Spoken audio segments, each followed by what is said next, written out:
Baba, usielewe babangu. Mama atakuja tu kukaa sawa.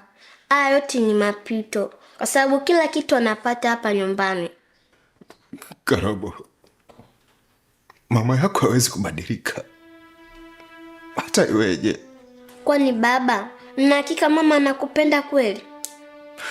Ndio mwanangu, mama yako ananipenda sana, tena kwa dhati, na wala usimfikirie vibaya, kwa sababu ndio mama yako mzazi na hauna mama mwingine. Mimi nashangaa sana, kipi kimembadilisha mama? Kwa sababu mwanzo yuko anakupenda, anakujali. Ni nini kilichombadilisha baba? Ni story ndefu sana mwanangu, tena ni mambo ya kikubwa ambayo upaswa hata kuyajua.